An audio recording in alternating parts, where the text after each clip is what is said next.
Hello, my name is Caroline Smith. I'm reading Indians of the Oaks by Melicent Lee, and this is Chapter 2, The Rattlesnake Hunt.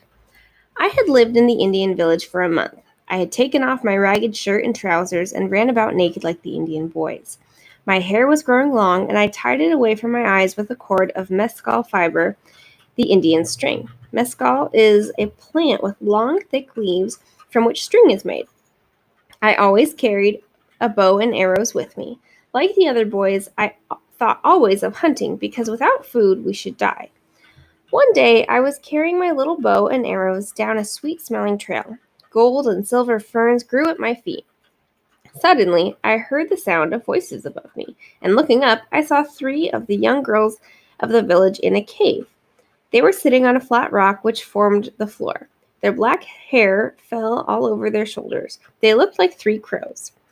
One of the girls was painting the face of another with a piece of yellow clay, and the third girl was grinding seeds with a small round stone in the shallow place of the rock. After the face painting job was done, the girl took clay and began to draw curious shapes on the low ceiling of the cave. From where I was standing, I could not see what she drew. Suddenly, one of the girls screamed, and they all jumped off the rock and ran away. I climbed up through the small bushes and the other brush to the place where they had been. I saw a big rattlesnake crawling from a dark corner of the cave into a sunny spot where they had been sitting.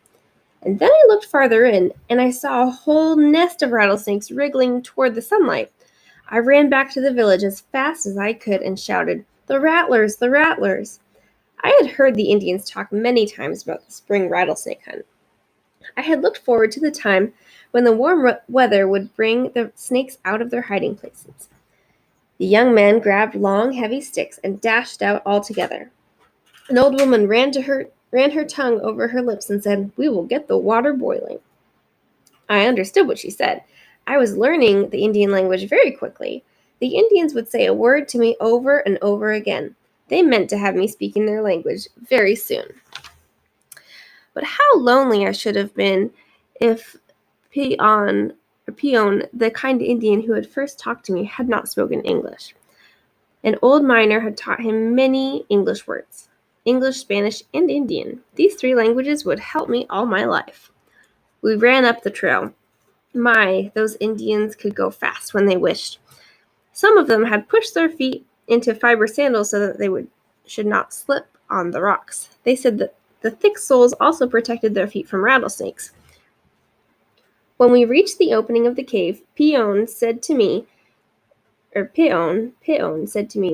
"Do exactly what the rest do. Creep up the sides of the rock. Surprise the rattlers. Pound their heads until they are killed. Go." We crept up the rock. A lot of snakes were lying in the sunlight. We struck their heads and killed them by the dozen. Then we tied them by their necks and strung them to a long pole which two of the Indians carried over their shoulders. Some of the others put their snakes in nets of mescal. I tied mine to a little pole and proudly hung it over my shoulder.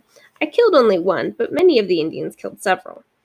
The old women were waiting at home, boiling the water in big cooking jars, or oyas, and stirring the fire. They coiled up the snakes without cutting off their heads and tossed them into the oyas. I started to toss mine into a oya too, but an old woman cried to me just in time, "Save that one for the medicine. I need the oil for my rheumatism." She rubbed her knees with the palms of her hand to show me how lame they were. And so my snake was saved for medicine. The other snakes were good to eat, but they smelled pretty bad while they were cooking. But the Indians didn't mind that. That's Chapter 2. Join me next time for Chapter 3. Bye-bye.